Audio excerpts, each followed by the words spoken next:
الشیطان الرجیم بسم اللہ الرحمن الرحیم وَإِن نَكَثُوا أَيْمَانَهُم مِّن بَعْدِ عَهْدِهِمْ وَإِن نَكَثُوا أَيْمَانَهُم مِّن بَعْدِ عَهْدِهِمْ وَطَعَنُوا فِي دِينِكُمْ فَقَاتِلُوا أَئِمَّةَ الْكُفْرِ إِنَّهُمْ لَا أَيْمَانَ لَهُمْ لَعَلَّهُمْ يَنْتَهُونَ صدق اللہ العلی العظیم۔ رفقائے محترم، تمام انسانوں کو قرآن حکیم نے 3 حصوں میں تقسیم کیا ہے۔ ایک حصہ اہل ایمان ہیں اور ایک حصہ اہل کفر ہیں اور ایک حصہ اہل نفاق ہیں، مومن اور کافر اور منافق۔ اہل ایمان میں سے کچھ لوگ ایسے ہوتے ہیں جو مومنین کے امام ہوتے ہیں، جی وَجَعَلْنَا لِلْمُتَّقِينَ إِمَامًا۔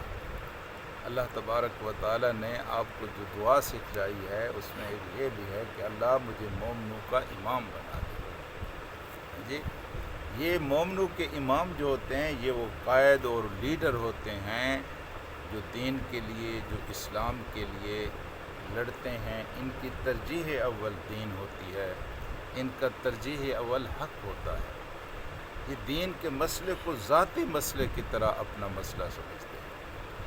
اپنے ذاتی مسائل پر کوئی کمپرومائز کر لیں تو کر لیں، کوئی سمجھوتا کر لیں تو کر لیں، لیکن دین کے مسئلے پر یہ کوئی سمجھوتا نہیں کرتے اور دین کے مسئلے پر اپنا تن من دھن لگا دینے کے لیے ہر وقت تیار رہتے ہیں، اور دین کے لیے ہر قسم کی بازی لگا لینا اور ہر قسم کی کشمکش کو قبول کرنا ان کی فکر کا ہوتا ہے، اور یہ تھوڑے ہوتے ہیں، زیادہ نہیں۔ اسی طرح ائمہ کفر جو ہوتے ہیں وہ بھی کفر کو اپنا مسئلہ سمجھتے ہیں، کفر کے لیے سب کچھ لگا دینے کے لیے تیار ہیں۔ یہ اصل جوہر ہیں، یہ دونوں طرفوں سے یہ اصل جوہر ہے۔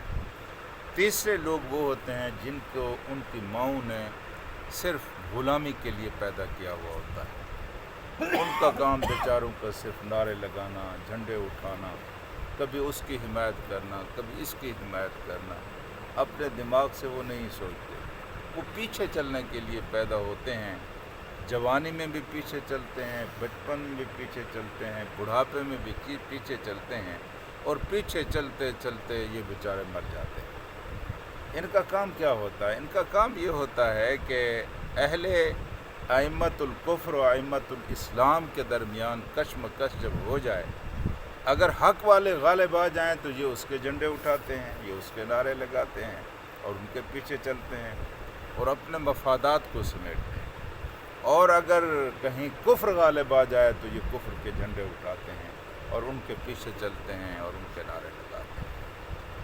تو اللہ تبارک و تعالی نے آج کی آیت میں ائمۃ الکفر کا ذکر کیا ہے۔ یہ پشتیبان، یہ رہنما، یہ لیڈر، یہ وڈیرے، یہ چودھری، یہ خان، یہ سردار، جن کو ہم اپنی زبان میں کہتے ہیں، جو بڑے انسانوں کے اوپر اپنا اثر رکھتے ہیں اور لوگ ان کے مرید ہوتے ہیں اور ان کے غلام، حالانکہ ان سے لیتے ویتے کچھ نہیں، میں اس کا بندہ ہوں جی، وہ کہتا ہے یہ اس کا بندہ ہے، یہ فلاں گروپ کا بندہ ہے، یہ بندگان غلام، یہ غلام اور یہ بندگان ہیں جی، یہ بیچارے پیچھے چلنے کے لیے پیدا ہوتے ہیں۔ اللہ تبارک و تعالی نے فرمایا، کل کی آیت اگر آپ کو یاد ہو، کہ یہ توبہ کریں اور نماز قائم کریں اور زکوٰۃ ادا کریں تو یہ دین میں تمہارے بھائی ہیں، ان کو وہ سارے حقوق حاصل ہو جائیں گے جو ایک مومن مسلمان کو حاصل ہوتے ہیں۔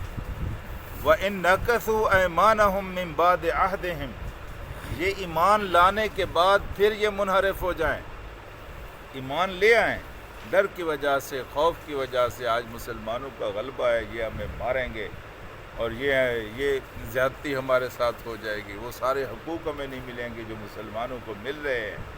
یہ اس وجہ سے مسلمان ہو جائیں، لیکن بعد میں جب دیکھیں کہ حالات ڈھیلے ہیں اور مسلمان کچھ کمزور پڑ گئے ہیں تو اپنے اس ایمان کے معاہدے کو یہ توڑ ڈالیں، اور قرآن حکیم نے یہاں جو نشاندہی کی ہے تقریباً ان آیات کے نزول کے 1.5-2 سال بعد وہ بالکل سامنے آ گئے، یعنی جب حضور کریم صلی اللہ علیہ وسلم کا انتقال ہوا، جب آپ نے وصال فرمایا تو ایک کثیر تعداد میں لوگوں کی ایسی تھی جو مرتد ہو گئے، جنہوں نے اپنے عہد کو، جس نے اپنے ایمان کو توڑ دیا تھا، اور جن کے خلاف صدیق اکبر رضی اللہ تعالی عنہ نے جہاد کیا تھا۔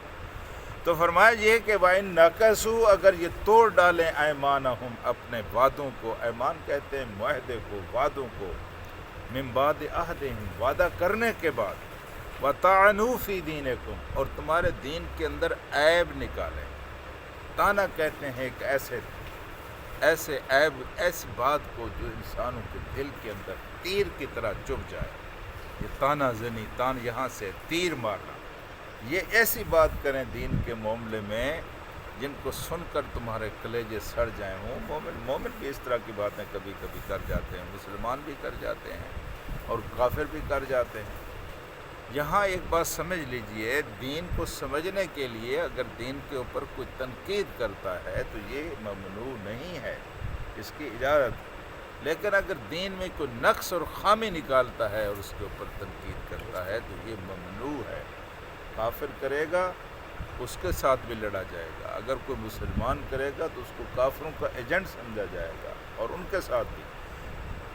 تو فرمایا طعنوا، تانا ماریں فی دینکم، تمہارے دین میں، تو پھر تم کیا کرو؟ تمہارا کام کیا ہے؟ ان کو برداشت کرو، ان کے ساتھ دوستیاں رکھو؟ نہیں، فقاتلوا ائمۃ الکفر، پھر ائمۃ الکفر کے خلاف تم لڑو، ان کو قتل کرو، پھر ائمۃ الکفر کے خلاف تم جہاد کرو۔ یہ وہ حکم ہے جس کے بارے میں آج کی مغرب کی دنیا متوحش ہے، خوف زدہ ہے، ڈری ہوئی ہے، سہمی ہوئی ہے۔ ان کے تو قرآن میں لکھا ہوا ہے ائمۃ الکفر کو قتل کرو، یہ غالب آ گئے، یہ تو ہمیں نہیں چھوڑیں گے۔ فقاتلوا ائمۃ الکفر، اس لیے ان کو قتل کرو۔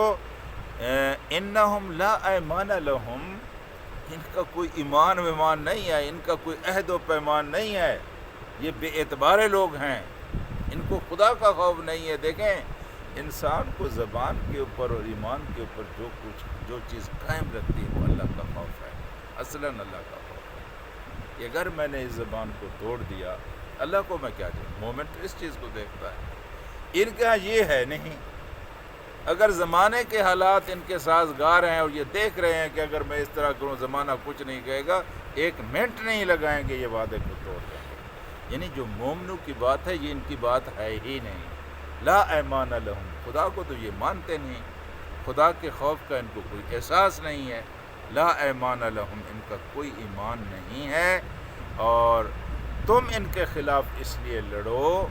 یہاں ایک اور مسئلہ آ گیا ہے، تم نے اس لیے نہیں لڑنا کہ تم نے ملک حاصل کرنا ہے، تم نے اس لیے نہیں لڑنا کہ تم نے حکومت حاصل کرنی ہے، ہاں جی، تم توسیع پسندی کے لیے ان کے خلاف نہیں لڑو گے، بلکہ تم ان کے خلاف اس لیے لڑو گے لعلہم ینتہون، تاکہ اپنی ان کارروائیوں سے، ان شرارتوں سے، ان کمینگیوں سے جو یہ کر رہے ہیں یہ باز آ جائیں، بندے کے بچے بن کر رہے ہیں، یہ شیطانیاں نہ کریں، اس لیے تم ان کے خلاف جہاد کرو تاکہ یہ رک جائیں، منع ہو جائیں، باز آ جائیں، اپنی حرکتوں سے یہ باز آ جائیں۔ تم نے ان کے خلاف اس لیے جہاد کرنا ہے۔